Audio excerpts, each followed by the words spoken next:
Welcome back to our channel Sunitha. ఈరోజు వచ్చేసి అటుకులు టిఫిన్ చేస్తున్నాను. అటుకులు ఉప్మాను.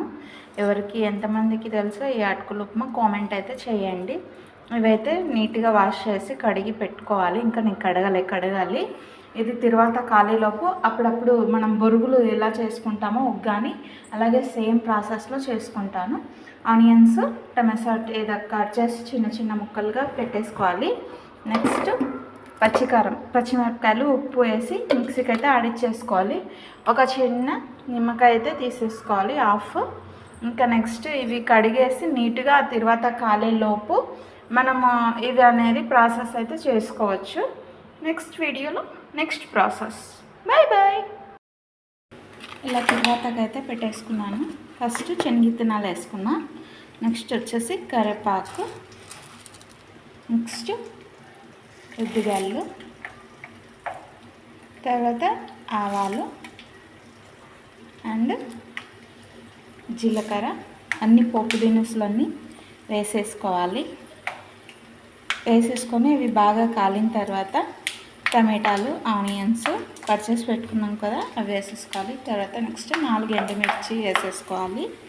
చూడండి నేను ఇలా పోపు దినుసులు అయితే ఇలా నీట్గా అయితే పెట్టేసుకుంటాను. బాక్స్లో ఒక్కొక్క రకం మిరియాలు, ఉద్దిబ్యాళ్ళు, ఆవాలు, జీలకర్ర, కరివేపాకు, ఎండుమిర్చి అన్నీ ఇలా బాక్స్లో అయితే పెట్టేసుకుంటాను. రెడీగా ఉంటుంది. మళ్ళీ అప్పుడప్పుడు ఎత్తులాడే పని లేకుండా అన్నీ ఒక బాక్స్లో అయితే స్టోర్ చేసుకుంటాను నేను. ఇంకా ఇలా ఇవన్నీ వేసి అన్నీ వేసిన తర్వాత పచ్చికారం మనం ఆడిచ్చి పెట్టుకున్నాం కదా మిక్సీలో, ఆ కారం అనేది వేసేసుకోవాలి.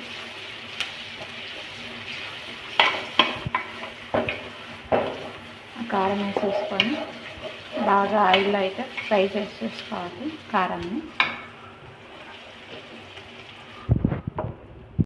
అంతే అండి, సింపుల్ ప్రాసెస్. ఇంకా నిమ్మకాయ కూడా వేసేసి పెట్టేసుకున్నాను. మొత్తం రెడీ అయిపోయింది. ఇంకా ఇవి అన్నీ వేసి చూడండి వాటర్ అంతా అబ్జర్వ్ చేసేసింది. ఇదంతా వేయించుకొని మెత్తగా ఇలా అయితే నానిపోతుంది అన్నమాట అన్నంలాగా.